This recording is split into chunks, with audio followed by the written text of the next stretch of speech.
A Song for Cinderella by Bill Scotland and read to you today by Gammy.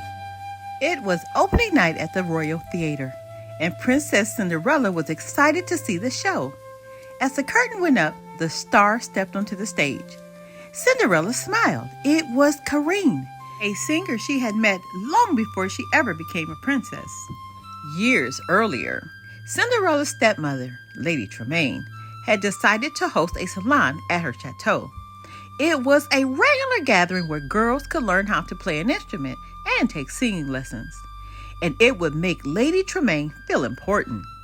The salon sounded boring to Lady Tremaine's two daughters, Drizella and Anastasia, but Cinderella wanted to attend. Lady Tremaine said no. "You have far too many chores to do," she told Cinderella. Lady Tremaine's salon began the next day. Cinderella slipped away from her chores to peek in on the lessons. One girl caught her attention. She had the sweetest voice that Cinderella had ever heard. Her name was Corinne. Anastasia and Drizella soon became jealous of Corinne's talent. "Your voice is so quiet, no one can even hear you," hissed Drizella. "Which is a good thing, since you sound like a goose," mocked Anastasia. The next day, Cinderella saw Corinne in town. "You sing beautifully," Cinderella said. "Do you really think so?" asked Corinne. Anastasia said I sounded like a goose. "That's not true," Cinderella exclaimed. "Your voice is as sweet as a songbird's." When the salon began later that day, Anastasia and Drizella continued to tease Corinne. "If you were smart," Drizella said, "you'd give up on singing. Just look at her. You can tell she's not special," Anastasia snarled. "Maybe they're right," Corinne said to Cinderella. "Maybe I should quit singing." "I don't think so," said Cinderella. "I have an idea. Meet me in town tomorrow."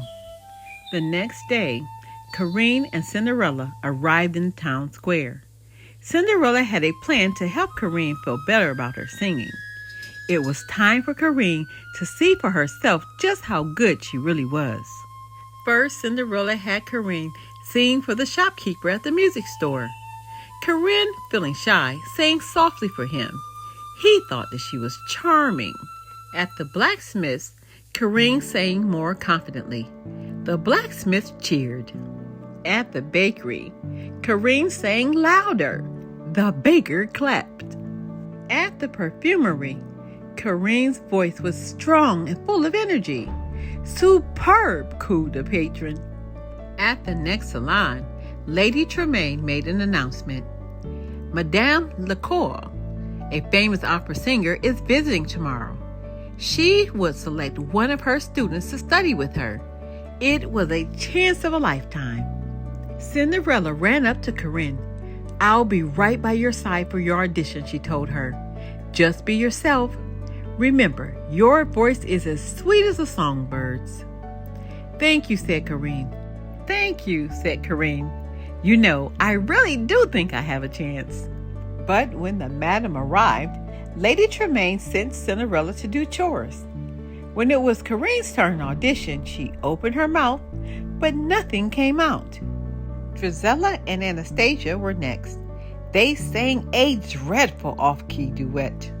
Later, as the madam headed for her carriage, Corinne told Cinderella what had happened. "It's not too late," Cinderella said. "If you believe in yourself, you can do anything."